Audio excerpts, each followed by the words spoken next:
Muy buenas noches, soy Enrique Cornejo y tengo el gusto de estar con ustedes en vivo aquí en su programa Punto Crítico por Hora Digital Perú. Un programa que está destinado a hacer una evaluación serena, objetiva, integral, polémica también, no tienen que estar de acuerdo conmigo necesariamente, ese es el arte y la virtud de la democracia. Pero sí tratamos de dar una opinión basada en datos, basada en evidencia, basada en ciencia, y cuando emito una opinión, la emito en función de ese basamento, que por supuesto en democracia tiene que ser necesariamente puesta en debate, y de ahí tiene que surgir un planteamiento con un mínimo de consenso. Esa es la lógica democrática, ¿no? Por lo menos el ideal de la lógica democrática, buscar puntos de consenso allí donde hay diferencias, buscar puntos de consenso, de diálogo previo y de respeto previo, allí donde hay necesidad de conducir un proyecto nacional. Nuestro país está ya hace varios años en una situación de crisis política, sin duda. Una crisis institucional que estuvo de alguna manera, focalizada en elementos vinculados a la política misma, pero que ha trascendido esa dimensión y está hoy día muy involucrada con temas económicos, sociales e incluso ético-morales. Se trata de una crisis integral, una crisis de valores, ¿no?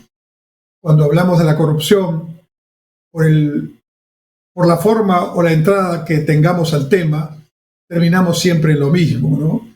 Finalmente, tenemos gobiernos de derecha, de izquierda, de centro, gobierno nacional, regional, local, donde lamentablemente se evidencian hechos de corrupción de todo tipo, de todo tamaño.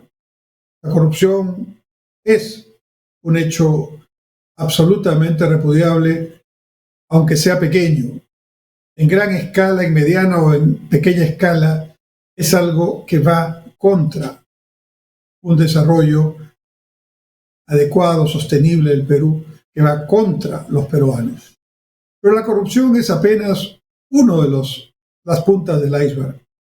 Este iceberg tiene varias puntas, ¿no? También existe una tremenda falta de comunicación y de credibilidad por parte del gobierno, de los gobiernos, de los gobernantes, y esto hace que el problema sea más difícil de solucionar, porque ausentes los liderazgos, precarias las ideas, producto de mucha improvisación y de falta de preparación para generar la tarea pública, entonces estamos en una especie de entrampamiento. Si una parte da un paso hacia adelante, la otra le contesta y se neutraliza el efecto. Parecería que estamos en esa situación, que no podemos avanzar. El tema tampoco hay que simplificadamente limitarlo a una disputa entre el Congreso y el Ejecutivo. Esos son los actores más protagónicos de la crisis, pero la crisis está a todo nivel. Está en los partidos políticos. Hay alrededor de 12 partidos políticos registrados en este momento, en estos tiempos, en el Jurado Nacional de Elecciones. No están partidos históricos y con ideología y doctrina como el Partido Aprista Peruano o el Partido Popular Cristiano. E incluso otro partido de historia que ha tenido presidente de la República, como Belaúnde Paniagua, ¿no es cierto? También se encuentra hoy muy golpeado por las circunstancias de corrupción que parecería existiría en varios de sus integrantes congresistas de la actual bancada de Acción Popular. El tema más evidente con el que estamos todos los días evidenciando nuevas noticias, nuevos hallazgos, es el de la corrupción a nivel de las más altas autoridades del presente gobierno. Sin duda, No es este el primer hecho de corrupción que se presenta. Ha habido corrupción en gobiernos anteriores. Existe una corrupción casi institucionalizada, no solo en el sector público, sino también en la actividad privada. Hay corrupción entre gobierno y actividad privada, pero también hay corrupción entre actividad privada y actividad privada, ¿no? Y eso nos debe llevar a una profunda meditación y reflexión, a una autocrítica que debe necesariamente pasar por un cambio en los fundamentos de la educación pública en el Perú. Debemos retornar a una educación con valores, una educación que mala, buena o regular teníamos hace 50 años, cuando existían, como todos los que estamos en la edad de haber tenido esa experiencia, con el curso de educación cívica, ¿no? Mínimamente se trabajaban valores, el respeto a los símbolos patrios, se practicaba todos los lunes el izamiento de la bandera y el himno nacional, se enseñaba a los jóvenes y niños, pero ya jóvenes era un curso en la educación secundaria, ¿no?, a mantener el respeto por los demás y sobre todo por las personas vulnerables, los niños, los más ancianos, las personas con discapacidad. Nos enseñaban que cuando uno subía a un transporte público y se sentaba y luego subía una persona mayor de edad, adulto mayor, pues nos teníamos que parar para darle el asiento. Ese era parte del aprendizaje que teníamos. Nos enseñaban a respetar a las mujeres que formaban parte también de la coeducación en los colegios. No digo que esto era perfecto, pero sin duda era mucho mejor que lo que ahora tenemos, o mejor dicho, no tenemos. Hoy día, nuestros jóvenes que pasan por la educación básica no tienen mayor entrenamiento y mayor inducción en el tema de sus deberes como ciudadanos y en valores fundamentales en un país que tiene todavía muchas necesidades por cubrir, como por ejemplo el valor de la solidaridad, como por ejemplo el valor del respeto a la otra persona, respeto a sus ideas, respeto a su persona misma, ¿no? Respeto a su religión, respeto a sus costumbres, mucho más si estamos en un país pluricultural, mega diverso, en todos los ámbitos conocidos, no solo en la fauna, en la flora, en el clima, en el suelo, en la geografía, sino también en las personas, en los idiomas, en las culturas, en los lenguajes. Nuestro Perú es un crisol de diversidad. Y en ese crisol de diversidad es en el que debemos trabajar la unidad, no para estar de acuerdo en todo, no para tener una posición unificada, un pensamiento único, sino para tener la capacidad de escucharnos con respeto y de provocar algunos espacios que vía el diálogo podamos consensuar para avanzar. Ese es el gran problema que tiene el Perú en estos momentos. Estamos en una crisis de permanentes conflictos y de polarizaciones, donde cada quien cree tener la verdad y donde definitivamente no es posible un diálogo constructivo, donde el objetivo sea trabajar por el bien común. No es, por cierto, esta crisis la crisis más grave que ha tenido la historia de la República en nuestro país. Acabamos de cumplir el bicentenario de la independencia y han habido en nuestros 200 años de República muchas ocasiones, lamentablemente muchas ocasiones, en las que el país ha estado partido, dividido, con disputas locales, con intereses subalternos, descuidando el gran interés nacional y dejando de mirar con proyección de futuro el desarrollo del Perú. Y entonces, en medio de esta crisis, que repito, en honor a la verdad, no se creó con el presidente Castillo, ya estábamos en crisis, y más bien el presidente Castillo es un resultado de la crisis, un ejemplo más, con muchas características lamentablemente negativas, pero un ejemplo más de la crisis. La ha agudizado con su manera de no hacer gobierno, con su conducta sinuosa, con su discurso populista y con su incapacidad claramente demostrada para poder convocar a personas que puedan ayudarle a gobernar y sin un planteamiento serio, responsable y menos prospectivo para orientar al país. El país está en estos momentos sin rumbo, sin norte, sin liderazgo, y esa situación no puede mantenerse salvo que se siga deteriorando el asunto, y eso puede llegar a complicaciones todavía mucho mayores, social, políticamente. El país, digo, no puede seguir deteriorándose día a día, hora a hora, como lo está haciendo en estos momentos. La solución: un adelanto de elecciones, la vacancia del presidente, la suspensión del presidente, la acusación constitucional al presidente o la renuncia del presidente, parecen no estar a corto plazo disponibles. Ni el presidente quiere renunciar, ni su gobierno y quienes lo acompañan parecen entender que la situación es mucho más complicada de la que ellos mismos pretenden dibujar. Pero el problema no se queda solamente en la incapacidad del gobierno de manejar mínimamente una estrategia de gobernabilidad.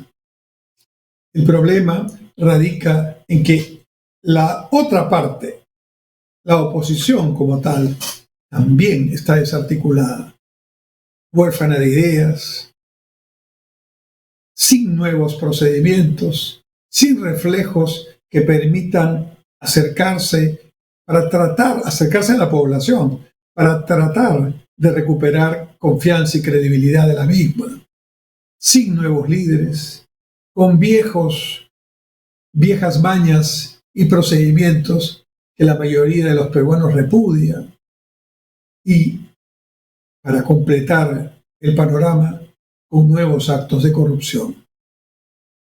Entonces, realmente la situación no solamente tiene que ver con que se puedan conseguir 87 votos para una vacancia o 60 y tantos votos para una suspensión del presidente. Tiene que ver también con el hecho, y esto es doblemente lamentable, que de ocurrir esa vacancia, esa renuncia o esa suspensión, quienes vendrían no parecen ser sino los mismos que ya estaban. Y los mismos que ya estaban ya en el marco de una crisis antes de que llegara el señor Castillo. Como he sustentado varias veces en este programa, el señor Castillo ganó la presidencia, o llegó más bien a la presidencia, no ganándole abrumadoramente a los partidos o los otros partidos que concursaban, que estaban en la contienda electoral, sino prácticamente aprovechando la división que claramente hubo entre muchos de esos partidos, con candidatos que tenían muchas posibilidades de salir. Aprovecharon esa división con un caudal de votos muy pequeño, no superior al 11-12% de la población electoral total. Lograron pasar a la segunda vuelta, y ya la segunda vuelta fue otra historia, y lograron así llegar al gobierno. En la primera vuelta electoral, quien ganó no fue el señor Castillo ni la señora Fujimori. Quien ganó fue el voto en blanco, el voto viciado y el voto ausente. La suma de estos tres votos daba más de 7 millones de peruanos que o no fueron a votar, o votaron en blanco, o votaron viciado.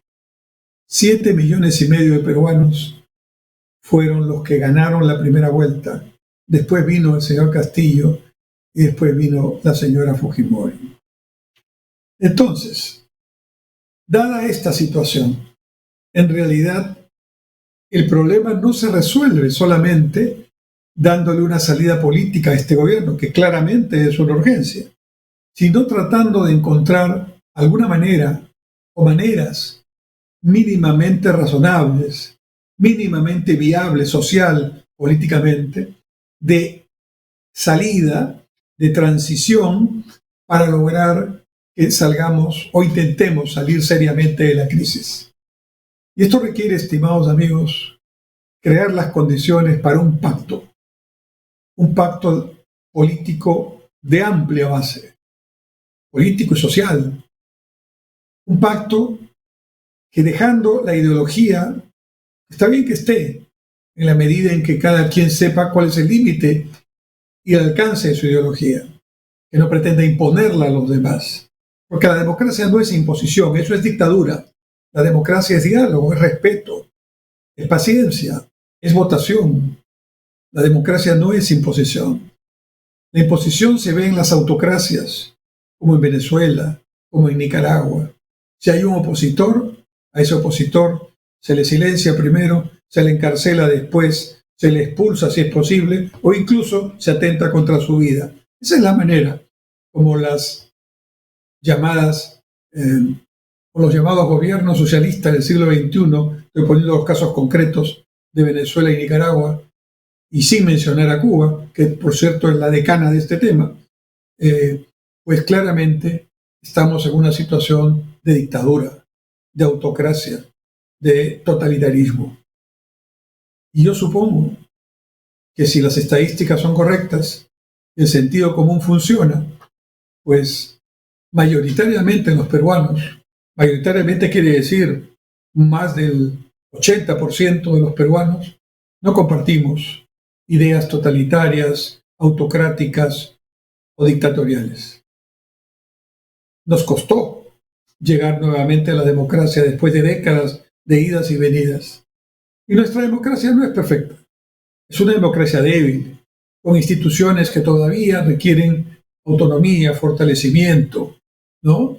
Con todavía inadecuado balance de poderes, con poderes que deberían ser autónomos, que están en estos momentos tomados, infiltrados. Y esto no ha sido un tema que empezó con el señor Castillo. En realidad llegó a su máxima expresión con el señor que también fue muy cuestionado, el presidente Vizcarra. Hoy día tenemos una judicialización de la política y una politización de la justicia en muchos aspectos. Tenemos una Junta Nacional de Justicia que tiene un poder enorme porque nombra jueces y fiscales, ratifica jueces y fiscales y eventualmente sanciona y despide jueces y fiscales. Imagínense ese poder, ¿no? Que fue una entidad que supuestamente reemplazó al anterior Consejo Nacional de la Magistratura para mejorar la situación. Pero claramente esto está más bien, parece, orientado políticamente. Quienes tienen una posición determinada, se le dice en Perú, caviar, de izquierda, pero de izquierda radical, de esta izquierda que no es una izquierda pensativa, no es una izquierda de reflexión, ¿no? En democracia, ser de izquierda no tiene por qué ser un problema, pero que sea una izquierda que estudie, que se preocupe por hacer planteamientos que tengan un mínimo de análisis sereno, racional, técnico, ¿no? Necesitamos que haya posiciones de diferentes tendencias, pero que todas tengan el mínimo de responsabilidad para poder hacer planteamientos que sean adecuados. Bueno, y entonces lo que hemos tenido es realmente una situación, o lo que tenemos, de una democracia muy todavía débil, institucionalmente hablando, frágil. Y esa institucionalidad no va a poder remontarse, fortalecerse, mientras no se recupere la credibilidad en las instituciones y en quienes las dirigen. los funcionarios, los gobernantes, las autoridades, los políticos. Y son muchos los cambios que hay que hacer. Por ejemplo, queremos que no haya improvisación en los gobiernos. Cuando hablo de gobiernos, me refiero al gobierno nacional, comúnmente llamado gobierno central, pero mejor llamarlo gobierno nacional, ¿no? Los gobiernos regionales, los gobiernos municipales. Son 3 niveles de gobierno, pero todo es el Estado, todo es el gobierno, está constituido por esos niveles. Y cuando hablo del gobierno me refiero a todos, ¿no? Y lo que existe en este momento es una población que no cree en el gobierno o en los gobiernos, que no cree en los gobernantes, que no cree en los políticos, que desprecia la política por considerarla corrupta, mentirosa e ineficiente, incapaz de hacer las cosas.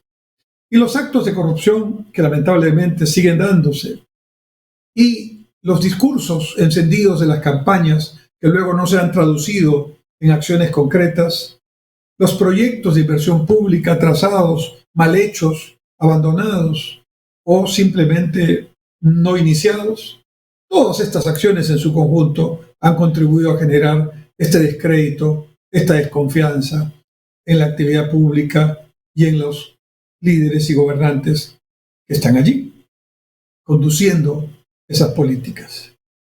Y esto es dramático, esto es muy, muy complicado.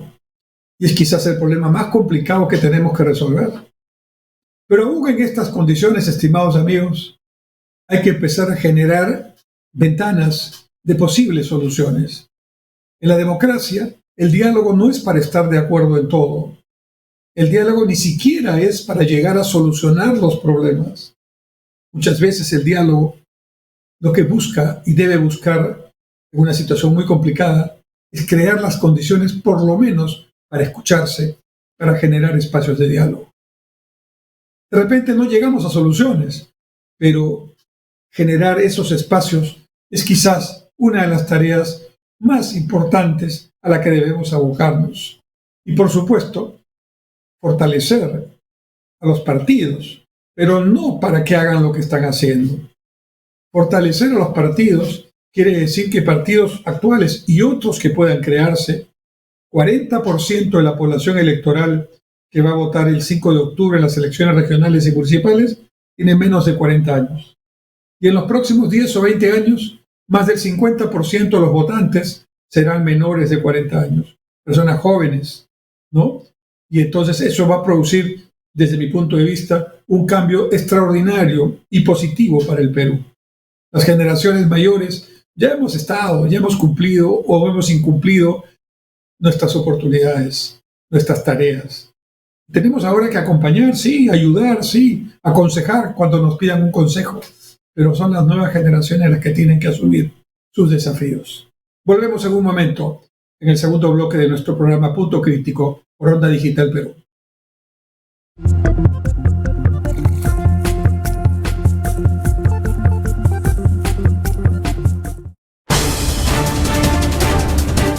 Miércoles a las 9 de la noche los espero en Lapsus por Onda Digital Perú para que sepas la verdad, para que te enteres lo que realmente debes saber y para que no te dejes engañar por otros que siempre mienten o engañan a la población.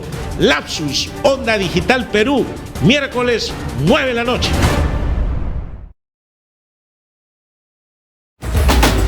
¿Buscas nuevas ideas para fortalecer tu negocio? Aquí en Onda Digital 18.4 y también por Cable Más tenemos Persevera Empresarial, un programa con ideas, consejos y sugerencias para ti y tu empresa. No te lo pierdas, martes 9 de la noche, Onda Digital 18.4. Te invitamos.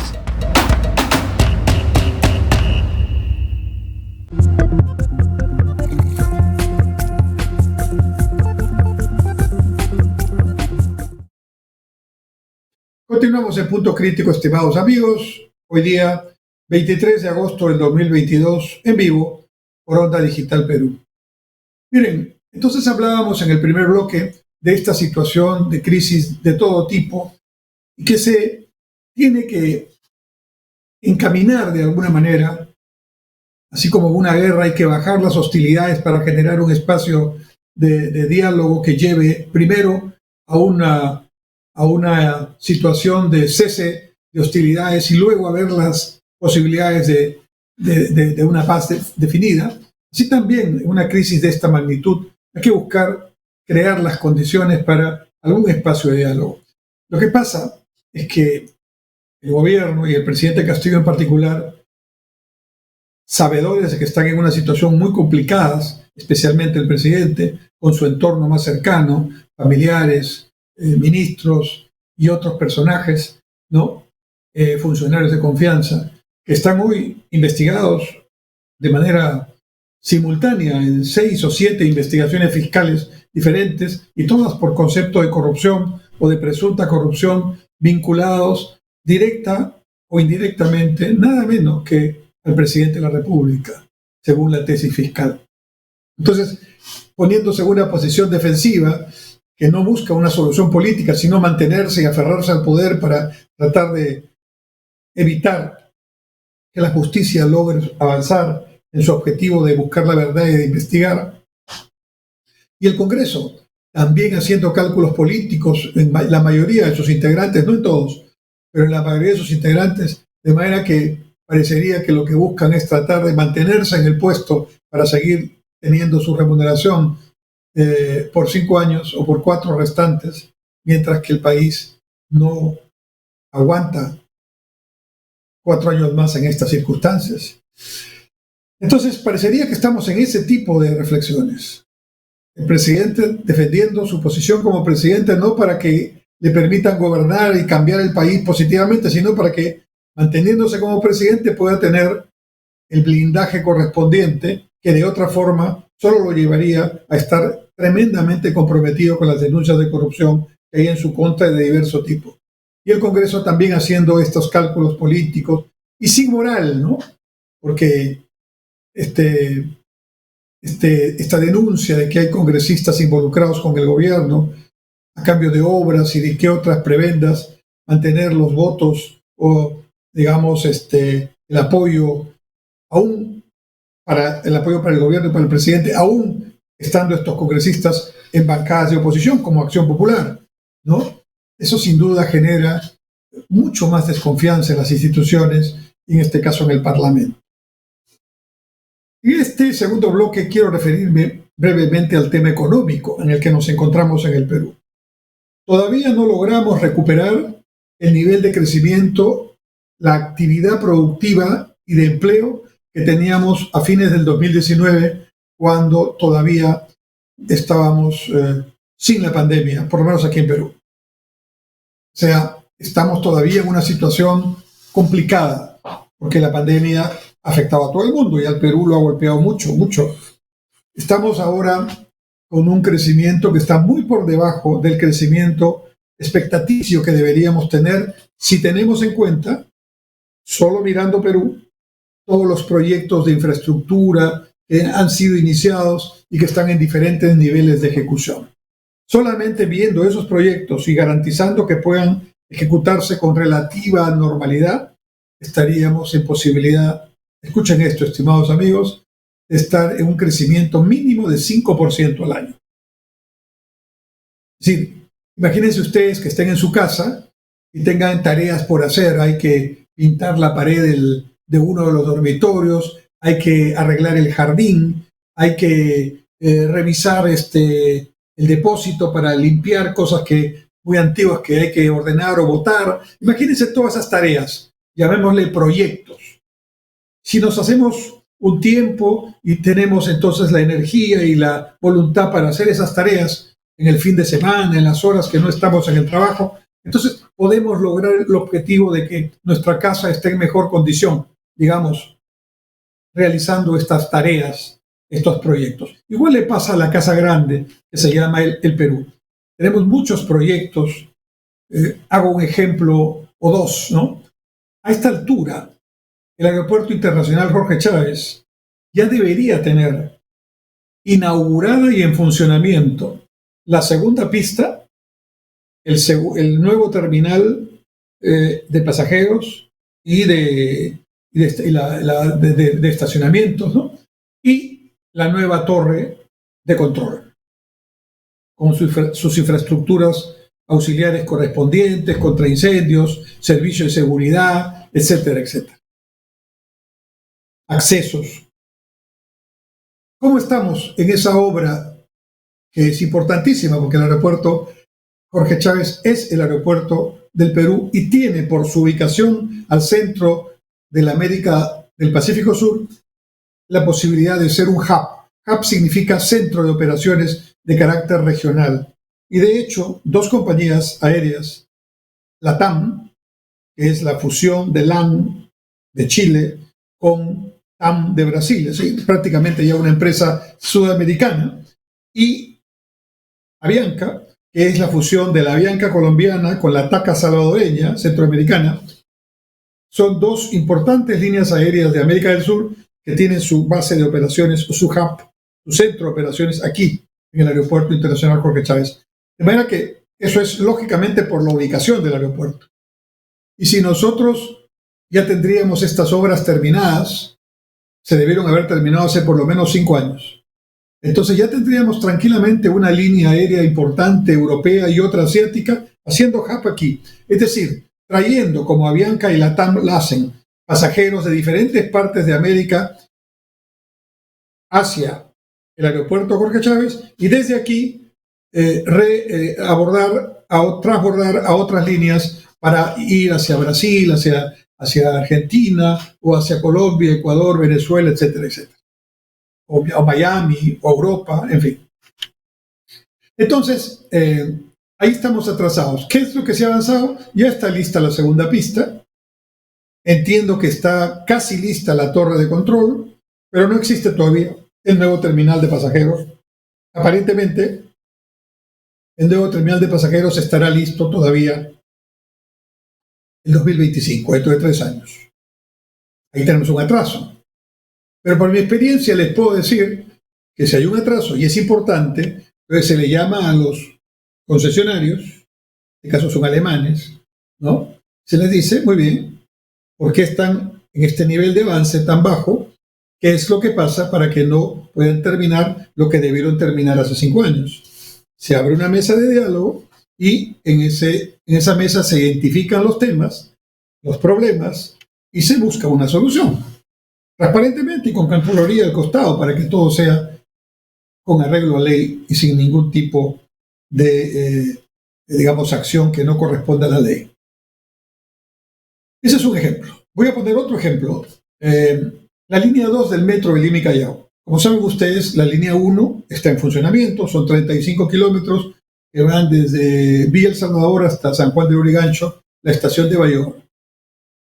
Los trenes están allí funcionando bastante bien. Hay entre 150.000 y 170.000 personas que usan diariamente el metro, ahorran 2 a 3 horas diarias y ahorran por lo menos 3 soles diarios por tomar un solo transporte para llegar a su lugar de destino, además en mucho menos tiempo que el que emplearían tomando 2 o 3 combis. Está funcionando. Pero la línea 1 del metro es apenas el inicio del sistema del metro que nuestra ciudad, yo llamo nuestra ciudad a Lima y Callao, porque en la práctica son una unidad, debería tener hace más de 40 años. La línea 2 se empezó hace ya más de 10 años. La línea 2 hace el cruce a la línea 1. La línea 1 viene del sur y se va al noreste, ¿no? La línea 2 nace en el este, en Ate, frente al municipio de Ate exactamente, y de ahí se va en forma subterránea, el viaducto se va en forma subterránea hasta Santa Anita, por la carretera central, y luego hacia derecha se va por Ayllón, toma 28 de julio, llega al Paseo Colón, y de ahí, de Paseo Colón, toma Venezuela, todo por abajo, todo subterráneo, por Venezuela llega hasta la Universidad de San Marcos, ahí hacia derecha, se va por Amézaga, entre San Marcos y la unidad vecinal número 3, hasta la avenida Colonial, en Colonial hacia izquierda, siempre subterráneo, y se va directamente al puerto del Callao, con un ramal de 7 kilómetros que lo lleva a la línea 2, que en realidad es la línea 4, esa parte, hasta el Aeropuerto Internacional Jorge Chávez. Esta línea 2 ya debería estar terminada. ¿Y en qué nivel de avance está? En poco menos del 50%. Ahorita hay algunas dificultades para completar la llegada al Paseo Colón, ¿no? Entonces, la pregunta es, ¿qué pasa aquí? Bueno, muchas interferencias, problemas administrativos, problemas con expropiaciones, siempre hay problemas, porque es como si yo hiciera una operación sin darle anestesia al paciente.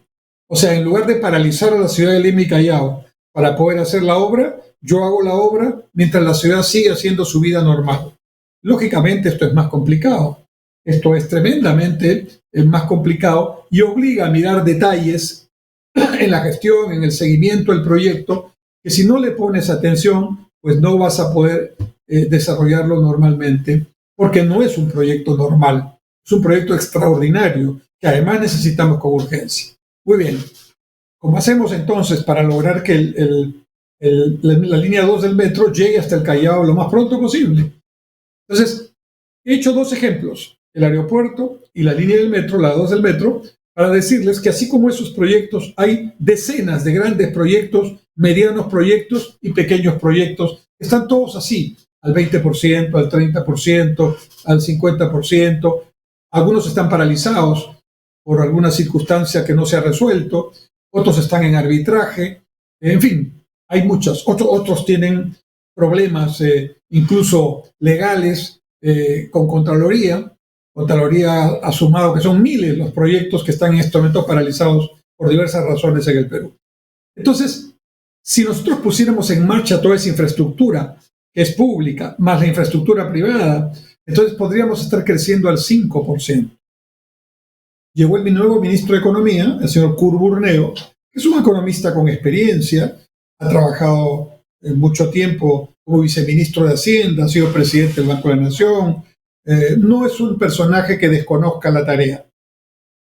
Pero me parece que la tarea es una tarea tremendamente complicada para cualquier ministro, y mucho más para el ministro de Economía, porque me imagino cómo serán esos gabinetes, ¿no? Con el presidente liderando, sin el menor conocimiento del asunto, y además con los problemas que tiene a bordo, ¿no?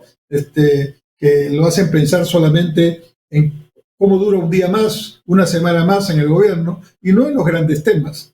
Entonces, hacer la tarea de ministro de Economía o de cualquier sector debe ser muy complicado, y esa es la razón seguramente por la que muchas personas a las que se les ha ofrecido cargos de ministros no han aceptado, simplemente.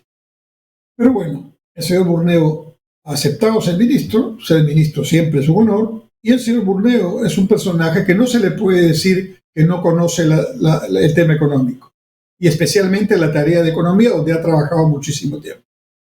Entonces, ¿qué dice el señor Burneo? Y aquí sí viene una crítica, porque lo que está planteando es una apreciación que sin duda ya no es solamente una apreciación del economista que está haciendo un análisis técnico, sino es el ministro de quien está hablando lo que está hablando.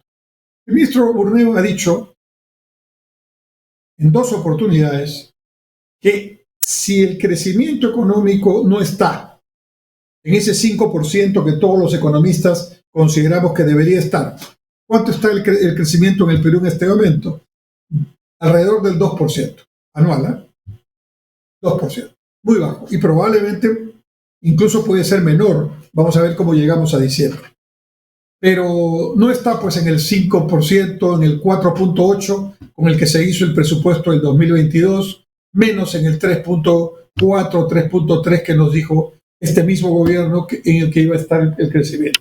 Estamos en 2%, o sea, 3 puntos menos de lo que podría ser gerenciando estos proyectos de infraestructura, de inversión pública que están ahí avanzados, pero no culminados. Entonces el señor ministro de Economía, el señor Burneo, ha dicho que este crecimiento no está avanzando porque el Banco Central de Reserva está teniendo una política muy restrictiva. A ver, ¿cuál es el problema? Que hace tiempo ya no lo teníamos y ahora lo hemos vuelto a tener y estamos recordando, los que ya somos un poco viejos, que este es un problema muy grave, la inflación. No solo estamos desacelerando el crecimiento de un promedio en los últimos 20 años de 7%, 5%, estamos ahora en alrededor de 2% y ojalá se mantenga ahí y no siga bajando. Pero al mismo tiempo tenemos una inflación en buena parte de componente importado, es cierto, pero una inflación que ha llegado a estar incluso cerca del 10% y ahora está en alrededor del 8% anualizada. ¿Cuánto debe ser la inflación? No más del 3%. ¿Cuánto ha sido la inflación del Perú en los últimos 20 años antes de la pandemia? Entre 1 y 3%, alrededor de 2% promedio. ¿Qué tiene que hacer el Banco Central? ¿Qué están haciendo los bancos centrales del mundo frente a esta situación? Están subiendo las tasas de referencia. ¿Qué es la tasa de referencia? La tasa de referencia es la tasa de interés que cobra el Banco Central a los bancos privados cuando estos vienen y le piden préstamos, ¿no? Esta tasa de referencia hace 2 años en el Perú estaba en 0.25%, así como lo escuchan, 0.25%. Y ahora, por sucesivos incrementos que el Banco Central ha determinado, está en 6.5%. De 0.25 a 6.5 es un tremendo impacto. ¿Pero por qué hace esto el Banco Central? A propósito, lo hace para encarecer el crédito. Porque si el banco privado le paga al Banco Central 6.5, con ese dinero el banco privado tiene que atender a sus clientes, dándoles préstamos y otro tipo de operaciones bancarias, ¿no? Y en esas operaciones le va a cobrar a sus clientes, pero le va a cobrar una tasa arriba de 6.5%. Ya el crédito hipotecario está arriba del 9%, cuando ha estado hace 3 años atrás entre 6 y 7%, ¿no? En consecuencia, esto lo hace el Banco Central para encarecer el crédito y al encarecer el crédito, bajar la demanda, dejar de presionarla por la demanda y de esa manera tratar de bajar la presión por el incremento de los precios, bajar la presión inflacionaria. El ministro Burneo ha dicho que esa es una política muy restrictiva, pero la pregunta que el ministro Burneo no contesta, ¿y cómo cree el señor ministro que va a bajar la inflación si no se establece algún tipo de medida restrictiva, temporal por supuesto, como la que el Banco Central, a mi juicio, está desarrollando de manera muy acertada? Pero hace poco el señor Burneo volvió a atacar al Banco Central, a criticar al Banco Central, señalando que también la inflación, o sea, no le echa la culpa solamente del crecimiento bajo al Banco Central, sino también le dice que la inflación podría ser menos, ¿no?, si el Banco Central hubiera entrado de manera más firme al mercado cambiario y al mercado monetario para tratar de que la inflación no suba mucho. En suma, el remedio o la crítica que hace el señor Burneo es una crítica que parecería interesante, pero que en realidad no tiene tanto de interesante. Me llama mucho la atención que Burneo la haga sabiendo, como él sabe, cómo se manejan los temas, ¿no? Él ha estado de director en el Banco Central y él conoce exactamente qué es lo que se puede y qué es lo que no se puede hacer. Y en este momento lo aconsejable es bajar el ritmo de demanda para tratar de frenar por el lado interno los precios, mientras la inflación internacional va bajando, como que está ocurriendo lentamente este asunto. De manera que, concluyendo esta parte, el Banco Central de Reserva del Perú no es el responsable de que estemos creciendo poco y que la inflación esté arriba. En todo caso, si algo quiere hacer el señor ministro de Economía para impulsar el crecimiento, es alentar la inversión privada, porque la inversión privada está en negativo en este momento. Y si no hay inversión privada, que es el 80% de la inversión total, no hay forma de que haya crecimiento importante. Y si además la inversión pública, que es el 20% del total, está a un 30% de ejecución en este momento en casi todo el sector público, en otras palabras, sin usarse eficientemente, poco es lo que se puede hacer también desde el sector público.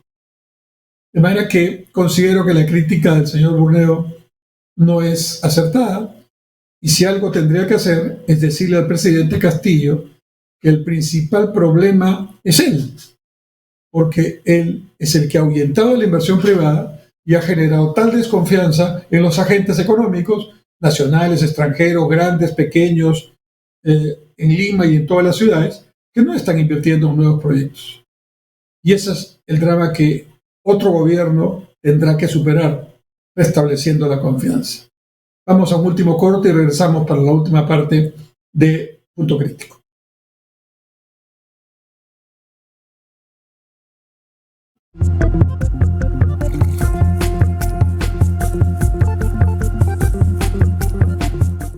Canal 18.4 de televisión digital abierta en Lima y por Cable Más en el canal 791.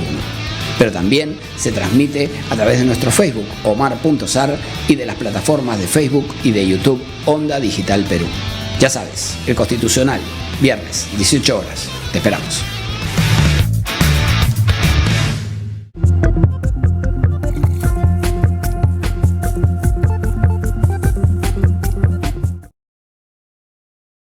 Muy bien, estimados amigos, entramos a la última parte, al último bloque de nuestro programa Punto Crítico por Onda Digital Perú.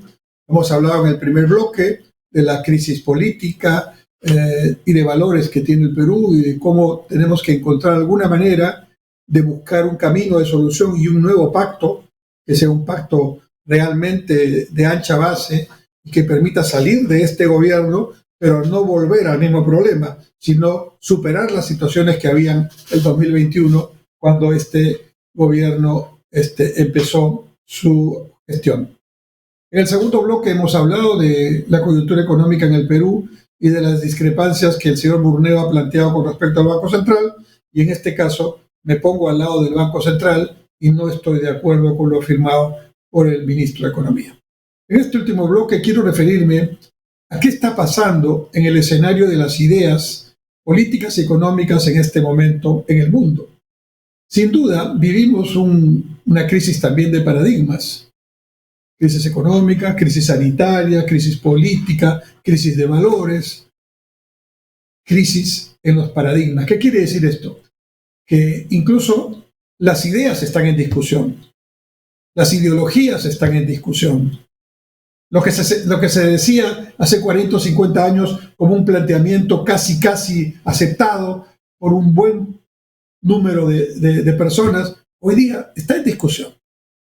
Incluso algunos planteamientos ya por la evidencia empírica, por los estudios desarrollados y por los casos que se pueden analizar ya concretamente, ya podemos afirmar con bastante contundencia que ya fracasaron, ¿no?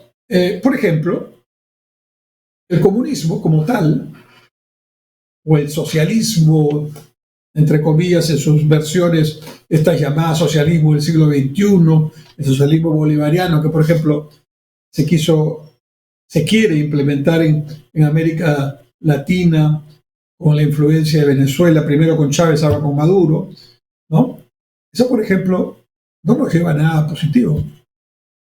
Sin duda, las varias décadas, ¿no? De 7 décadas prácticamente, entre 6 y 7 décadas de comunismo en Europa Oriental con la Unión Soviética y sus aliados, ¿no? Nos demostraron que varias cosas. Nos demostraron que desarrollar un modelo basado en el total, en el otorgar el total del poder a los funcionarios dirigentes del Partido Comunista para que lideren por el resto de sus compatriotas, decidan por ellos, planifiquen por ellos, les digan qué hacer y qué no hacer, cortando todo tipo de libertad, eso políticamente es un fracaso.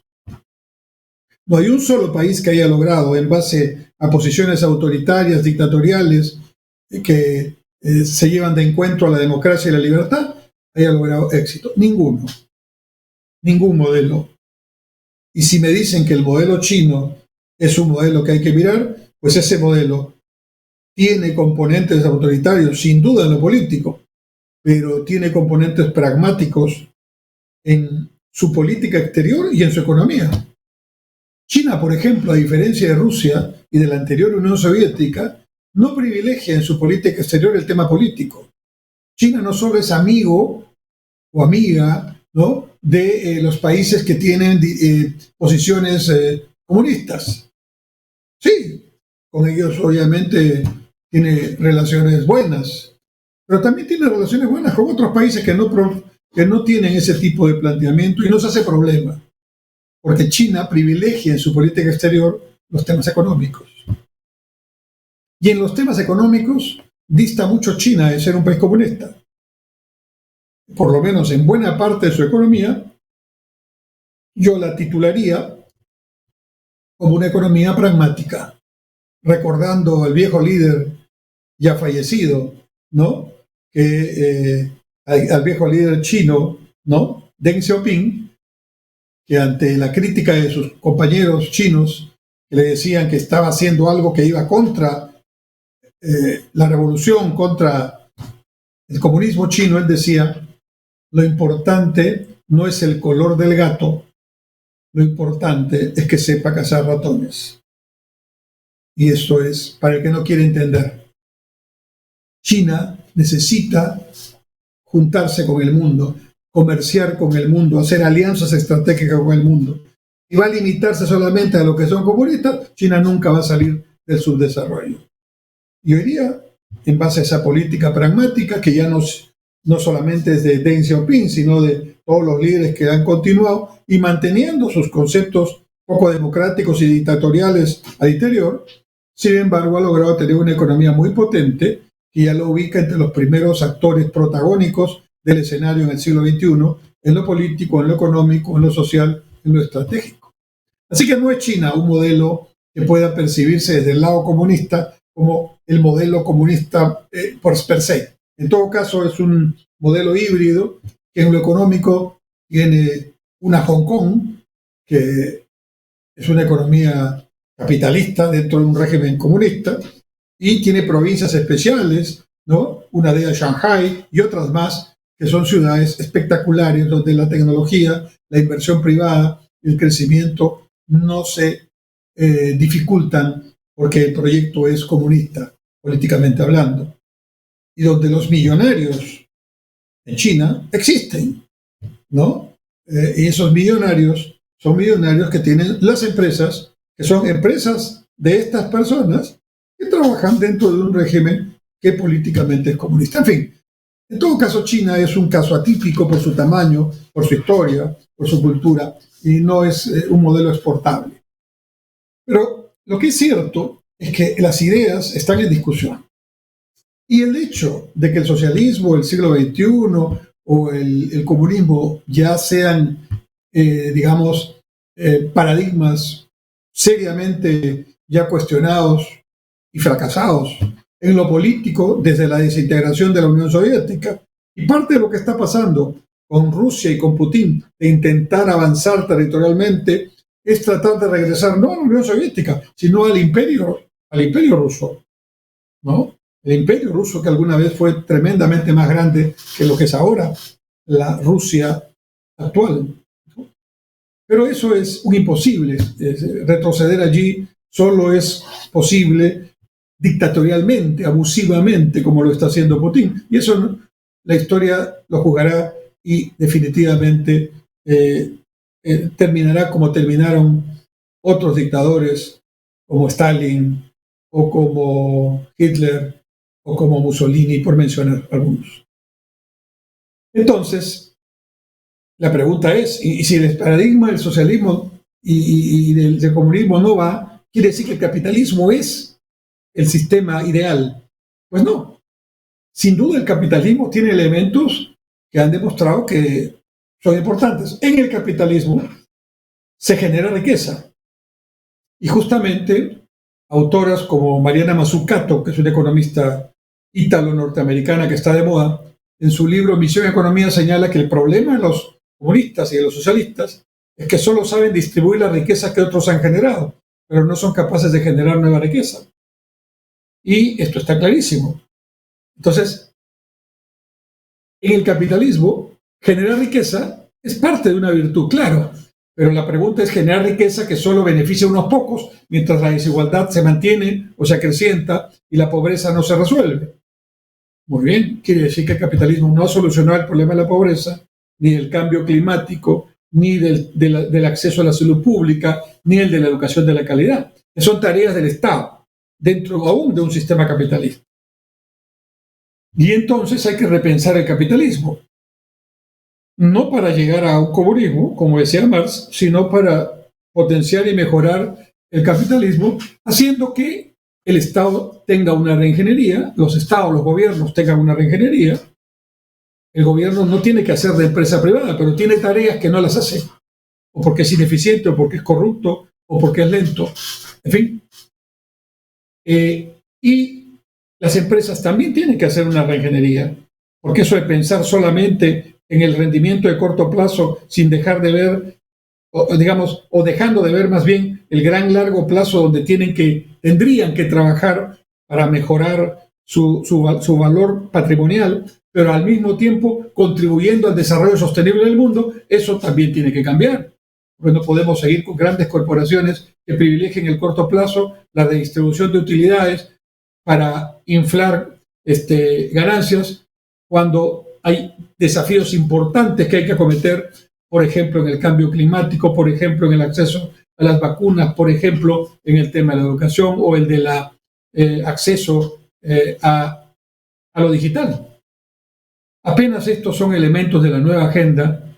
Prometo que en el próximo programa de Punto Crítico hablaremos un poco de la nueva agenda que se está produciendo en el siglo XXI en la humanidad y que nosotros, los peruanos, tenemos que ser parte de esa agenda y no estar en los problemas menudos y domésticos en los que estamos, donde francamente no solo perdemos valioso tiempo, sino que dejamos a muchísimos peruanos sin tener lo que se merecen hoy, que es la tarea que buenos gobernantes y buenos líderes deberíamos estar siempre buscando. Muchas gracias, estimados amigos. Dios mediante, nos vemos el próximo martes a las 7 de la noche en su programa Punto Crítico, a las 7 en punto y por Onda Digital Perú. Hasta entonces, cuídense.